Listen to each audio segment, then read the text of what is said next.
माझा परमेश्वर आहे. जसं दावीद राजाच्या समोर गोलियत होता. हालेलुया. दावीद राजाच्या समोर गोलियत नावाचा एक शत्रू आला होता, पण दावीद राजा घाबरला नाही. सगळे घाबरले, शाऊल राजा घाबरला, सैन्य घाबरले. एवढ्या धिप्पाड माणसाच्या समोर कोण जाऊन युद्ध करणार? सगळे घाबरले. पण दावीद राजाकडे काय होतं? देवाचं वचन होतं, देवावर विश्वास होता, आणि त्याला माहित होतं की माझ्यासोबत माझा परमेश्वर असताना या संकटाला मी तोंड द्यायला, या संकटाला मी हरवायला काय आहे? प्रबळ आहे. हालेलुया.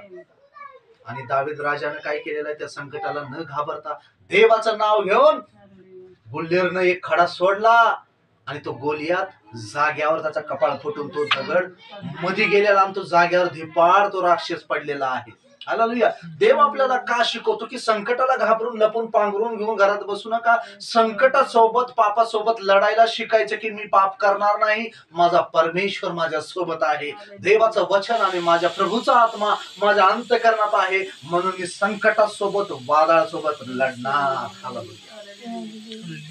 आता संकटाला म्हणून पांघरून घेऊन बसलं तर देव म्हणे, अरे बाबा, मी तुझ्यावर काय अपेक्षा केली ती? मी तुला एवढ्या वर्षानं शिकवतोय, तुला मजबूत करतोय, खाऊन पिऊन तुला शिकवतोय वचन खाऊन खाऊन, आणि आज जेव्हा लढाईची वेळ आहे तर तू पांघरून घेऊन झोपला. भीव वाटायला. हालेलुया. हालेलुया. शहाणं व्हायचंय आपल्याला. Praise the Lord. देवाचं वचन काय सांगत आहे? शहाणं आपल्याला व्हायचे. संकट समय शहाणं होणं गरजेचं आहे.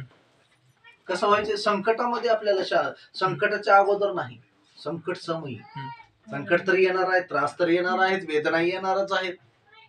हालेलुया.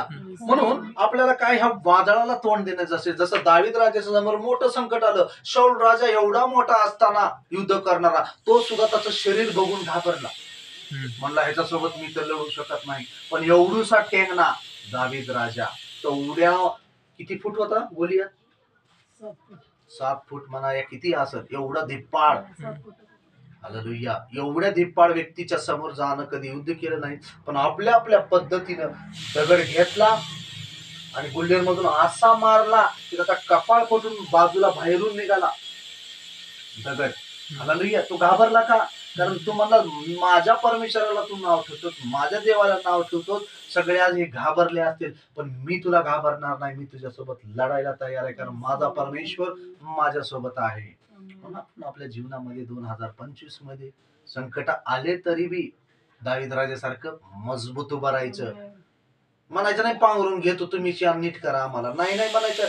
तेव्हा बायबल तुझं माझ्या हातात आहे, बायबल माझ्या वचन तुझं माझ्या मुखात आहे, माझ्या अंतःकरणात वचन आहे, तुझा पवित्र आत्मा माझ्या अंतःकरणात वास करतोय, तर मी घाबरणार नाही, मी उलट लढणार. देवाला तेच आवडते की लढणारे व्हा. देव म्हणते मी पण कुस्ती लढलोय, चांगली कुस्ती लढलो आणि जिंकलो. तुम्ही पण ह्या जीवनात जगत असताना 2025 मध्ये तुम्हाला संकट येतील, त्रास होईल, हालअपेष्टा होईल, पण विश्वास एक राहावा, जीवनाचा मुकुट मी तुम्हाला देणार आहे. हालेलुया. होय आपला प्रवास 2025 पर्यंतचा असेल, होय आपला प्रवास 2026 मध्ये संपणारा असेल, 27 मध्ये संपणारा असेल. कोण किती वर्ष जगल माहित नाही, ते देवालाच माहिती आहे. पण असं जगलं पाहिजे की प्रभू या वर्षामध्ये मी तुझा आश्रय घेतलेला, मी हारणार नाही, मी पापाच्या पुढे झुकणार नाही, लोभ लालचीच्या पुढे झुकणार नाही, मी तुझा आश्रय घेणार आणि तुझ्याच मार्गाने चालणार माझ्या देवा. आणि प्रभूनं फुल गॅरंटी आपल्याला दिलेली आहे. कारण संकट समयी हालेलुया लोक काय करतात? मूर्खपणात जातात की संकट आल्याच बघू, कोण बघितलंय कसलं संकट येणार नाही. नीतिसूत्रामध्ये दिलेले संकट असं अचानक येतं, जसं प्रभूचं आगमन आहे. बायबल मध्ये दिले की देवाचं द्वितीय आगमन असं अचानक आहे, कुणालाही कळणार नाही. इतक्या सेकंदामध्ये प्रभू येणार आणि त्याचे लोक घेऊन जाणार. ते पण संकटासारखाच आहे, पण आपली तयारी असणं गरजेचं आहे. आपला परमेश्वर आपल्याला घेऊन जाण्यासाठी असं अचानक येतंय. जसं वीजला आपण बघू शकत नाही, एका सेकंदामध्ये वीज येते आणि उतरते आणि निघून जाते. हालेलुया. तसं प्रभू येणार आहे. म्हणून प्रभूचं वचन आपल्याला काय शिकवत आहे की संकट येण्यापूर्वी शहाणा व्हा. संकट आल्यानंतर सगळे धावा करते, त्या पाळकाला बोलवा, त्या पाळकाला बोलवा, पुण्याच्या बोलवा, मुंबईच्या बोलवा, कुणाला तर बोलवा रे, पण माझ्या लेकराला वाचवा. हालेलुया. जेव्हा त्या उधळ्या आपलं त्यावेळी विधवा बाईचा तरुण मुलगा मेला होता, ती नंतर रडत होती. त्याच्या अगोदर कधी रडली असेल का? तेव्हा किती खुद हसत, माझा हिरो, माझा राजा, माझा देखना पोरगा. पण जेव्हा बॉडी घेऊन चालले तेव्हा किती रडत होती. आता एकच होतं, काय करू, कोण आता मला सांभाळणार, एकटाच होतं माझं लेकरू. प्रभूला दया आली, प्रभूनं त्याला उठवलं. Hallelujah, hallelujah.